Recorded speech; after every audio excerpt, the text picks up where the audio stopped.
foreign experts. There was that second time in Beijing when you pointed at my airplane ticket, flared your arms out like an albatross, growled in the back of your throat, and jumped out of the cab, leaving me to survey my belongings for a sharp object, unsure of the driver with the roomy cough.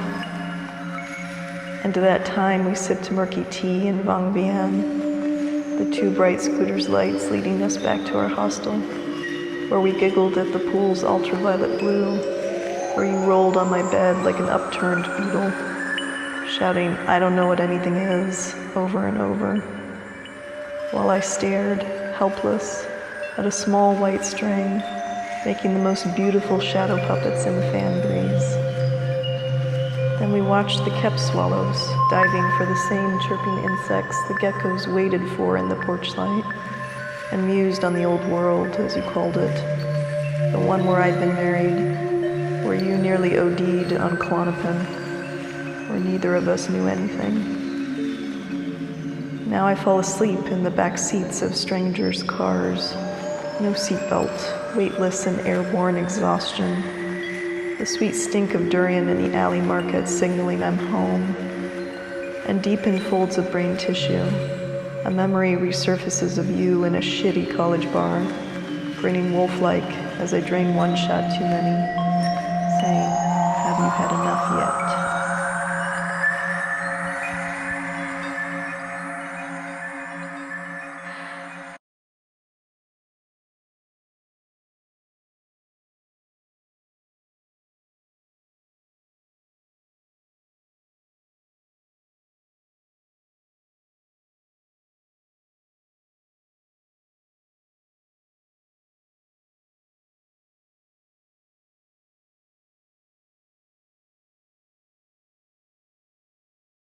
A Hotel California sung tunelessly by my taxi driver.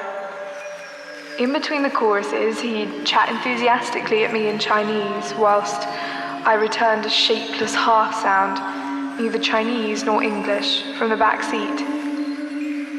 I found I could cling to the strangest things when I first arrived. To start with, it was the plastic M&S food hall bag I'd caught sight of in the queue to immigration. I couldn't take my eyes off it. Something in the remove of that crinkled black logo under the clinical lights of authority travelled so far.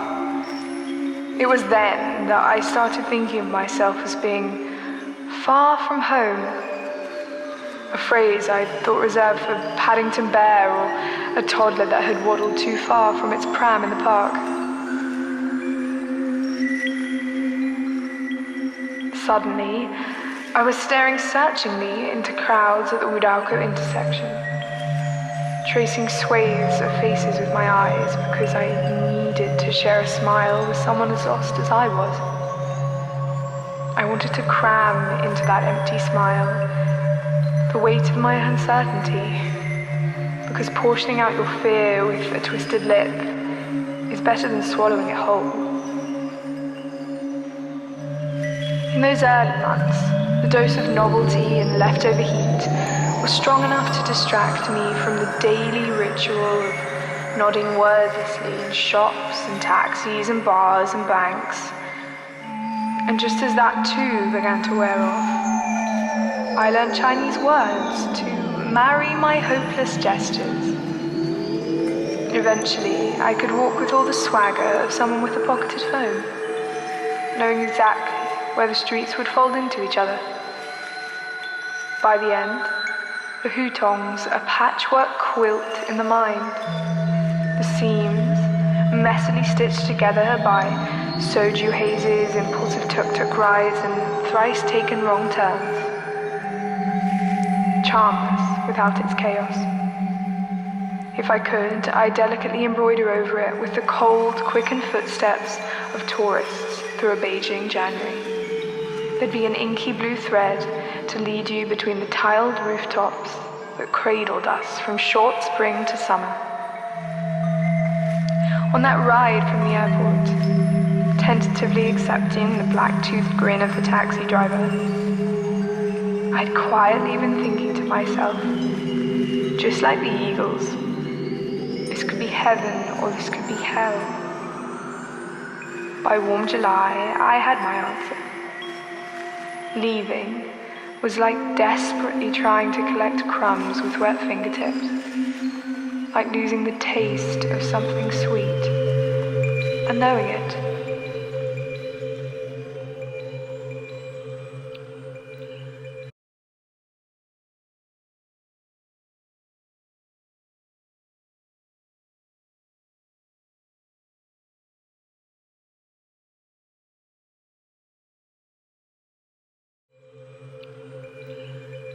Among others. Beneath the earth, in corridors, in which only the busker or beggar pauses,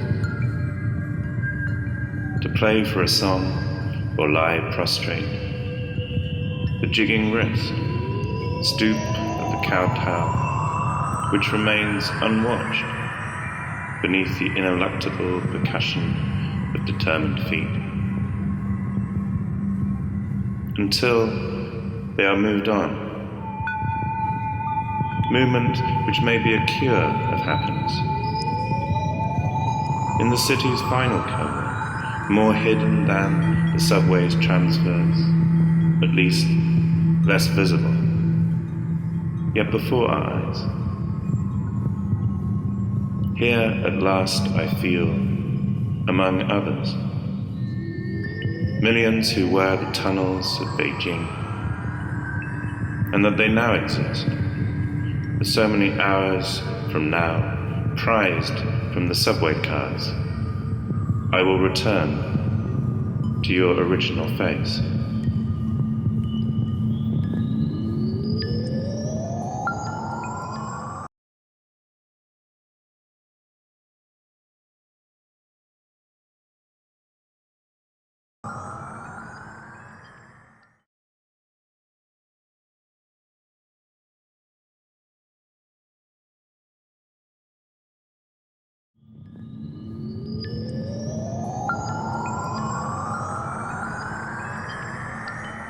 They were burning your fiddle in the crossroads.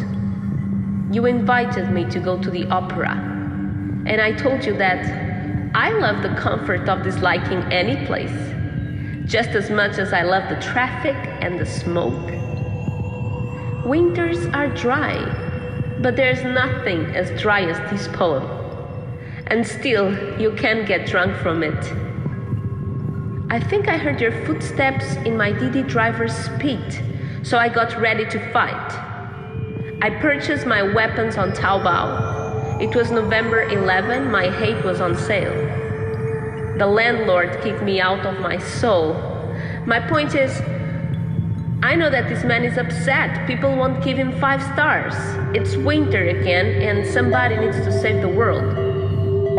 You got out with your friends, red, black, and white masks, a Jinku soundtrack, a lo-fi beat. Dear all, our performance is going to take place tonight. Please come and save us.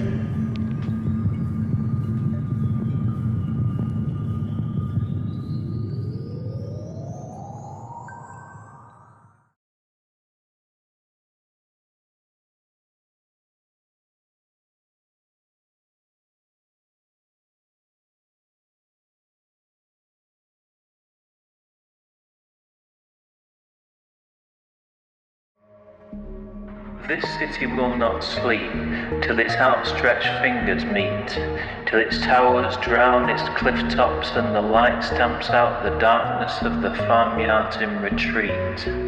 This city will not sleep till its borders skirt the sea, till its net is the only intersect connecting every street. This city will not sleep till forests free its trees, till fountains drip the rivers dry, till savannas swell concrete. This city will not sleep till breath bleeds black the sky, till it the only star to shine sits crystalline complete. This city will not sleep till it beats from every heart, till it pounds out planets, a galaxy apart. this city will not sleep, till we its rolling fleet thunderously heat the heels of our charging marching feet. This city will not sleep, no, this city will not sleep.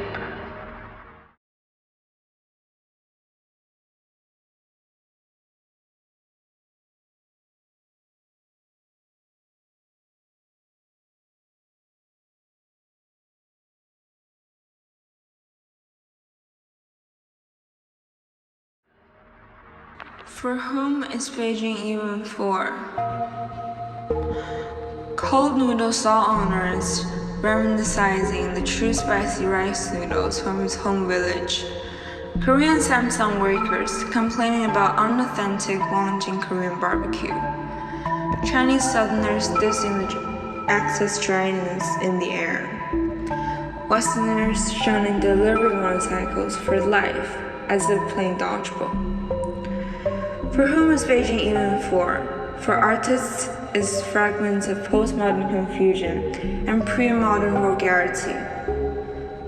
For merchants, it's fragments of a young-dominated easy market and mutually protective capitalist upper middle living in eastern districts. For current people, it's the possibility of social climbing underneath the pollution. For the probability of relation building underneath the top-down scorns. The glimpse of hope, a platform for minimal ambition. For whom is Beijing for? It's built for those who never own its pieces, for those that loathe its materialistic cruelty, for the collective eagerness for an equally ordinary future in an unnaturally expanding economy, for the immense hopelessness swelling from underground, overly wet dwellings, for those that came and left but never truly tasted the fruits of the system. Within Beijing, there is a system that never shares its fruits to anyone not born within. There is a wall palace that settles the sideline marginalized.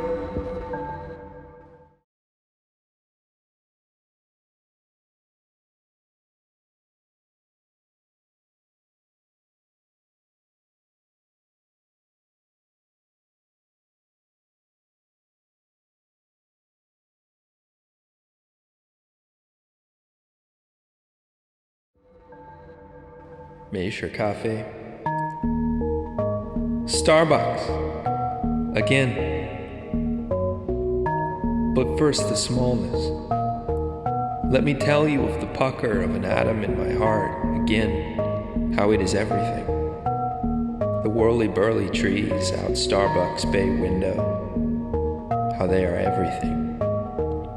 In Beijing Sanlitun, Howard Schultz's and my uncle's stocks both profit from the shimmering green coinage of communist leaves, all uniquely tumultuous in the wind's unimpeachable governance.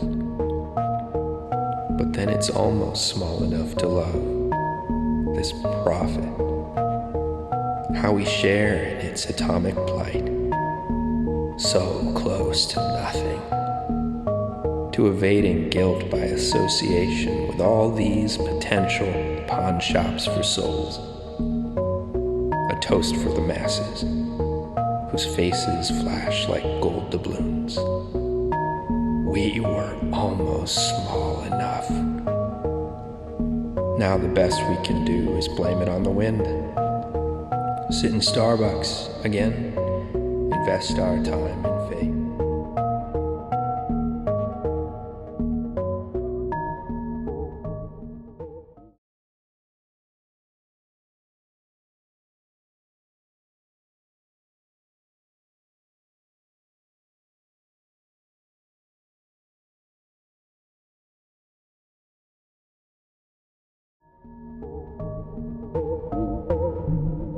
Just before the corner turns, a door rushes like water into the sweaty hutong. A naked man stands in a mound of junk.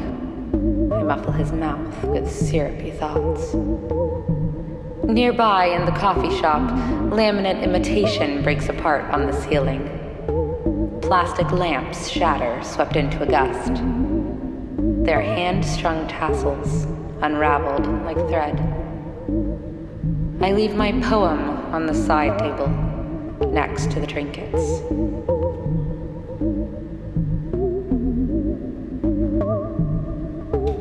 Just beyond the gated door, parched dirt echoes my silence from the crusted window glass. A scholar tree stands in the open yard. I knock my right ear against muted wood. Nearby in the lecture hall, dynasties of layered paint curl like skin on a dry bone. Crafted jars stand stiff, cutting past the breeze. Their noble bodies, winged like gargoyles. I look past smudged glass at the penned jottings, resting by relics.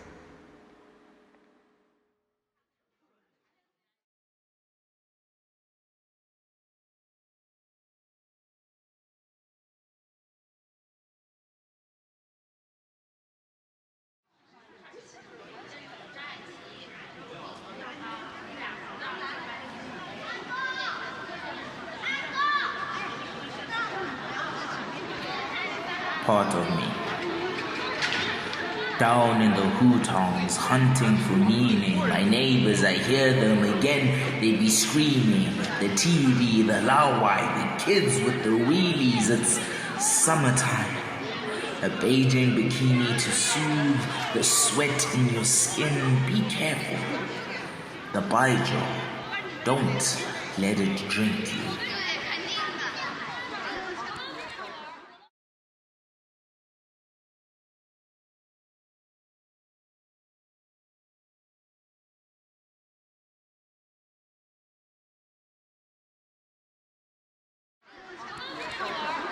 Qinghua 无刀口 Willows drooping green adorn concrete roads.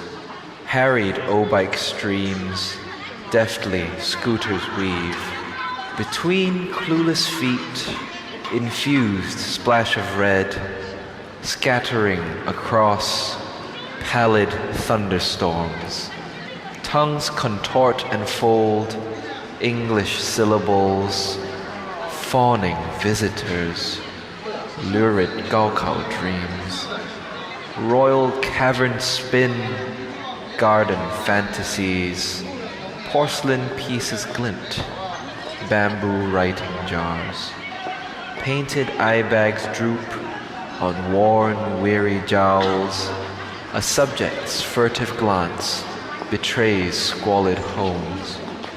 Two-note buses lead to neon road mouths, grand intersections, Korean mall scenes, wafting hot pot steam, karaoke screens. 北京放 hutong. Sprawling urban sets bleed on display screens, ruffling plastic cords, glinting frame of red. Promises are made, public art displays, sculptured Picassos, 3-floor high cafes, bookshelves by daylight, indoor garden cage, Beijing Stock Exchange, Western facade made. Narrow passageways lead to hutong streets. Eyes cannot forget, dissonant and clean. Crumbling artifice, fiberglass scaffold, crackling concrete drill, roadside xiangqi shift. Temple playgrounds hide, lively crayon scrawls, museums recall, essence of Beijing. Average workers' hymns, marching forth on stage, creative writing troops, visual art enclaves.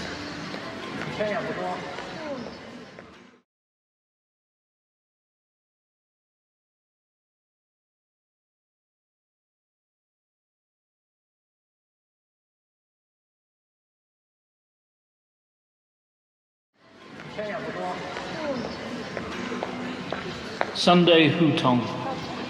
The bars snooze, sleeping off Yanjing booze.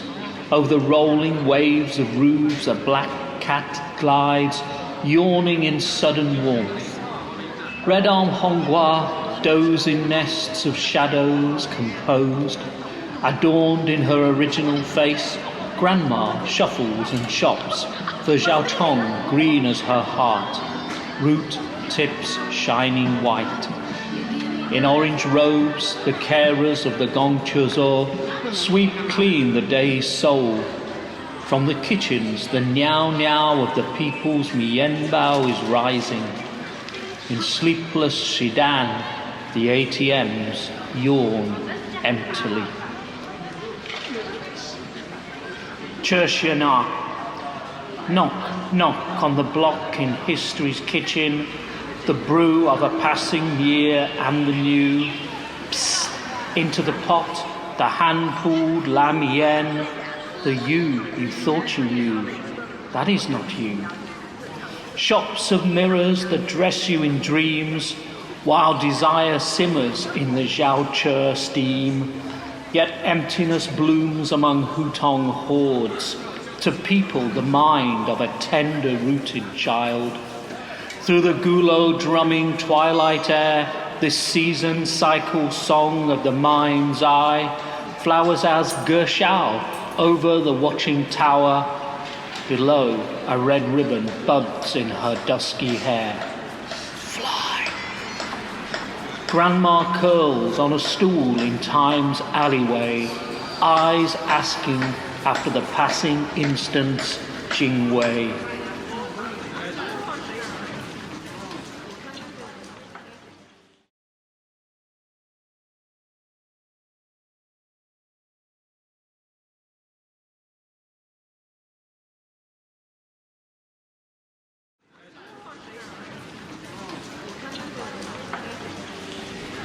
This entire day is devoted to summer. Let me hold Beijing in my hands, well above the oven cliché. The city is a cracked hill, molten time poured over each crevasse. And to thee shall all flesh come, throb and pulsate in the subway. In the winter, I wait for lust to glide down burst persimmons. But I am best suited to comb up on these seasons, cornucopia, yielding under my fingertips, before a warning sprouts from the grocer. 美女，请不要捏水果。Madam, please don't pinch the fruit. Before I reply, but can you ensure ripeness? Can you guarantee sweetness? Can you promise it will drip down, leave a stain? 你扫我还是我扫你? Do I scan you or do you scan me? This entire day is devoted to summer. The sun is a glazed potsherd fitted into our vertebrae, and we wind up the gardener to prune the lotus and give us the offerings. I devour the seed pods that remind me of my father's heart.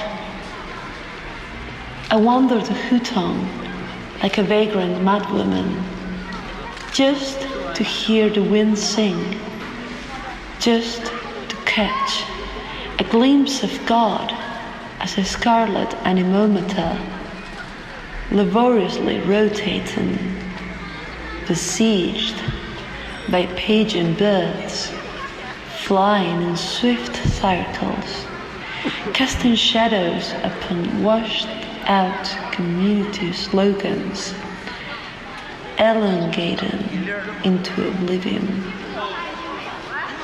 早签早帮早受益，不签不帮不得利，不让老埋人吃亏一把，直至亮到底。Sign early, move early, reap the benefits early. Don't sign, don't move, don't profit. Don't let the old buyers suffer losses. Always adhere to their standards. Beijing as a kaleidoscope of midsummer languor. Garlands of loss from a terrace, empty crates of Arctic Ocean. Bellies like burnished spheres. Bodies spilling over the car seats. Flannel-clad elders by the lintels and hutong drying over cables. The wearing of my brain over musings that know not of seasons. Will this be my time of plenitude?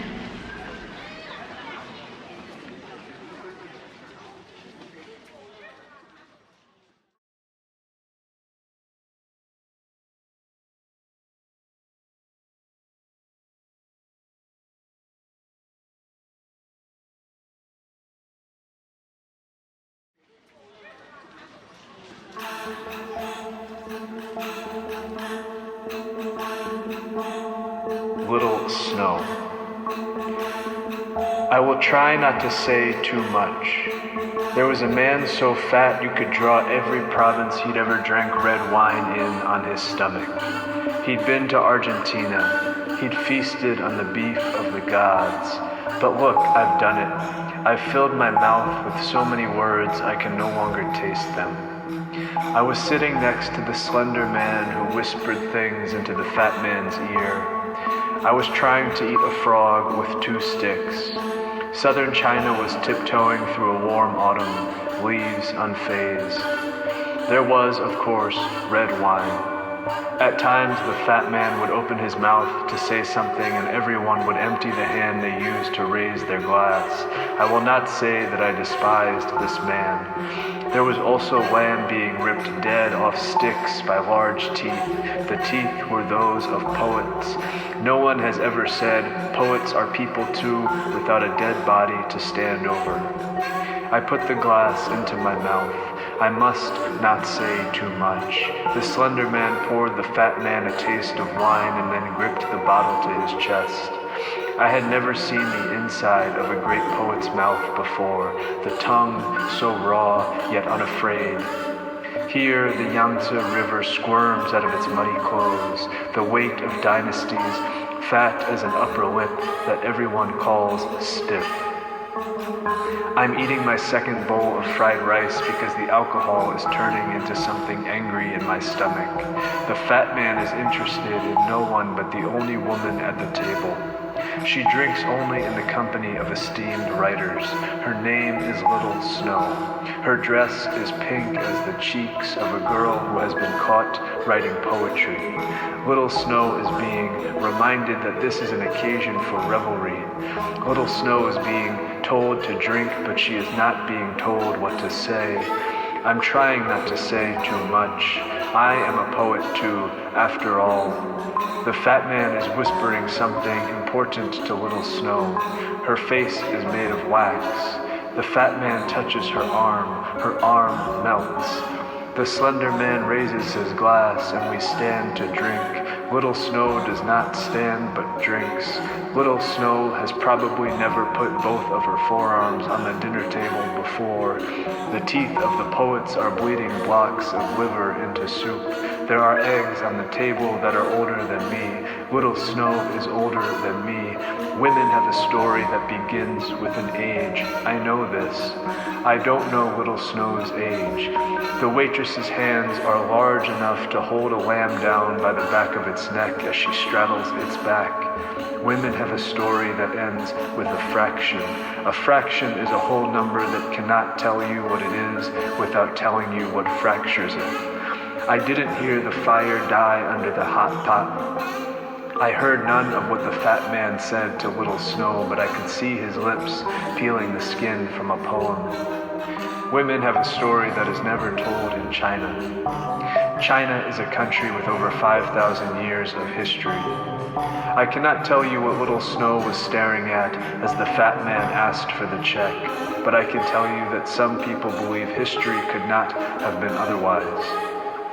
As we stand up to leave, a fat hand pulled little Snow around the table, her high heels steady as knife points.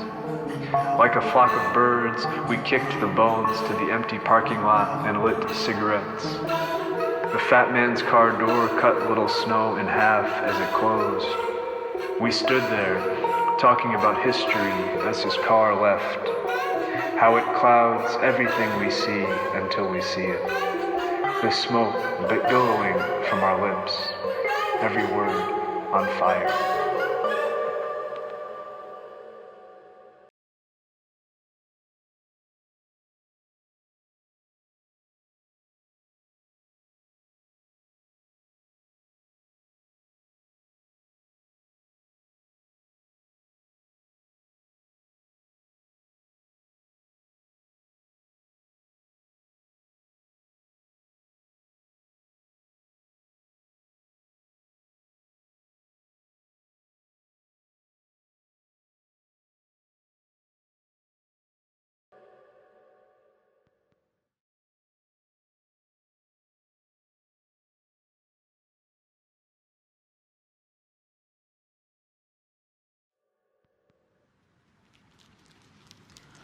On the way to work. And every morning I see something wet.